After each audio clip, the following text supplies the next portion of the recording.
1. Teknik otomotif. Tidak asing lagi, banyak sekolah di setiap kota besar di Indonesia terdapat jurusan ini. Jurusan ini membahas materi lengkap tentang otomotif. Di setiap tahunnya, ada saja perkembangan otomotif di Indonesia. Prospek kerjanya, Anda dapat bekerja di industri otomotif, teknisi atau mekanik, membuka bengkel, hingga menjadi modifikator. 3. Multimedia. Di era serba digital seperti sekarang, jurusan multimedia sangat banyak dicari, karena hampir semua perusahaan ingin mengikuti perkembangan digital, yang pastinya membutuhkan seorang ahli untuk memanfaatkannya dengan maksimal. Nah, bagi kalian yang tertarik prospek kerja jurusan ini sangat banyak. Contohnya, ilustrator, komikus, animator, broadcasting, desainer grafis visual, periklanan, dan fotografer. Tata busana. Tata busana adalah jurusan yang mempelajari desain pakaian atau fashion dan lebih akrab dengan merancang dan menjahit. Jurusan tata busana ini semakin banyak di sekolah-sekolah dan peminatnya juga melejit tinggi. Tampaknya mereka sadar tentang potensi jurusan ini waktu masa depan nantinya. Apalagi setiap waktu perkembangan busana selalu berkembang dan banyak dicari masyarakat. Prospek kerjanya, kalian dapat bekerja sebagai desainer baju, bekerja dengan desainer, dan menjadi penjahit. Pariwisata. Jurusan ini menjadi daya tarik banyak orang. Bagaimana tidak, di Indonesia banyak sekali kemajuan di bidang pariwisata. Hal tersebut membuat mereka tertarik bekerja di bidang tersebut. Prospek kerja jurusan pariwisata adalah Biro Perjalanan Wisata, PNS Sektor Pariwisata, Guide Perjalanan Wisata, dan masih banyak lagi. Akuntansi. Jurusan ini memang selalu ramai peminat. Luasnya bidang pekerjaan yang dapat dijangkau oleh jurusan ini adalah salah satu alasan kenapa lulusan SMP memilih meneruskan ke jurusan ini. Perusahaan yang bergerak dalam bidang apapun pasti memerlukan ahli keuangan untuk menghitung keluar masuknya pendapatan dan pengeluaran, rugi laba, merencanakan keuangan, dan lain sebagainya. Inilah yang menjadikan lulusan dari jurusan akuntansi selalu dibutuhkan.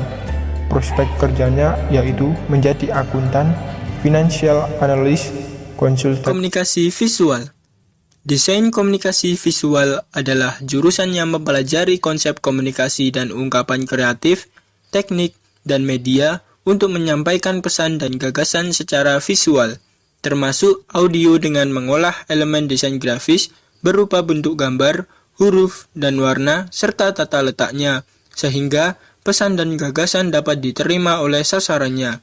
Contohnya ialah pembuatan logo, animasi, presentasi, publikasi koran atau majalah, periklanan banner atau spanduk, dan masih banyak lagi yang lainnya. Prospek kerja jurusan ini banyak sekali, antara lain visual illustrator, graphic designer, photographer, creative director and art director, web designer, bekerja di media massa cetak maupun televisi, dan masih banyak lagi. Rekayasa perangkat lunak. Jurusan rekayasa perangkat lunak mempelajari cara-cara pengembangan software atau perangkat lunak, termasuk pembuatan, pengembangan perangkat lunak atau software, dan manajemen kualitas. Jurusan rekayasa perangkat lunak atau RPL adalah salah satu jurusan dalam bidang teknologi komputer dan informatika yang secara khusus mempelajari tentang pemrograman komputer. Lulusan RPL saat ini sangat dibutuhkan untuk menjawab banyaknya kebutuhan industri bagi ketersediaan tenaga teknisi dalam bidang pengembangan software.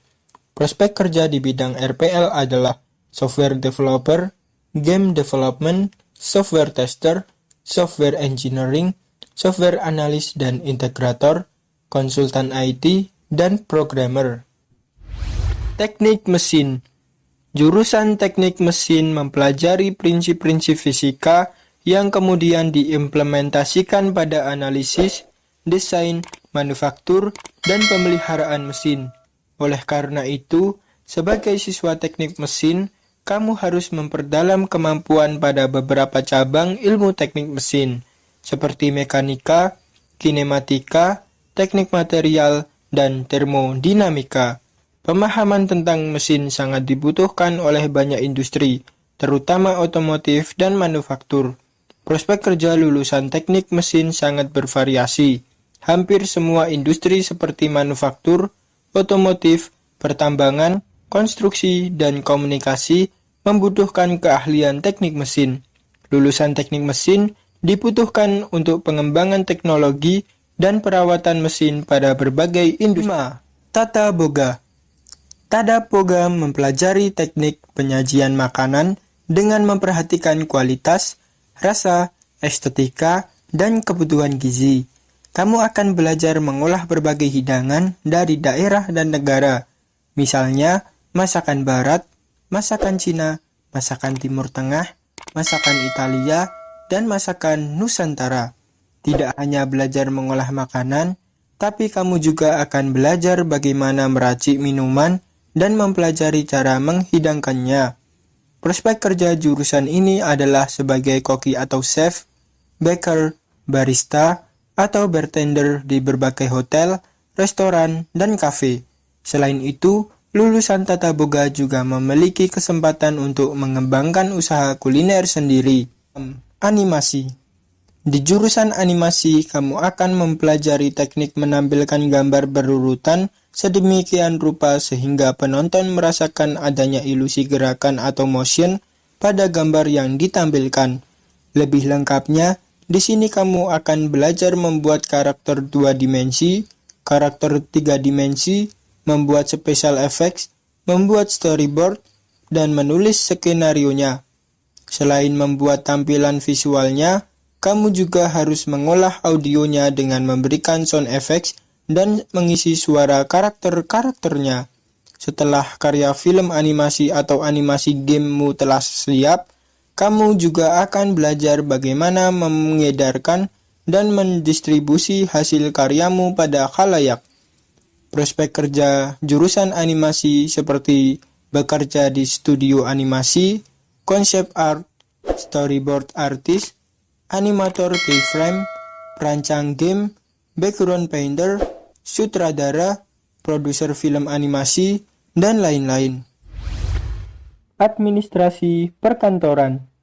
Jurusan administrasi perkantoran mempelajari pengetahuan dan keterampilan dalam bidang korespondensi, manajemen kearsipan, mengetik 10 jari manual dan elektrik, manajemen perkantoran, teknologi informasi, bahasa Inggris, dan lain-lain. Tugasnya melakukan perencanaan, pendataan, pendistribusian informasi, data-data, dan surat menyurat perkantoran, dan menyediakan peralatan perkantoran. Jurusan administrasi perkantoran menghasilkan profesional yang bertanggung jawab dalam mengatur aktivitas perusahaan dan perantara antara atasan dengan pihak-pihak yang ingin berhubungan dengan atasan. Prospek kerja jurusan ini adalah bekerja di berbagai industri, menjadi staf administrasi, produksi, dokumen, operasional, ekspor-impor, resepsionis, personalia, sekretaris, asisten sekretaris di berbagai lembaga atau organisasi pemerintah atau swasta.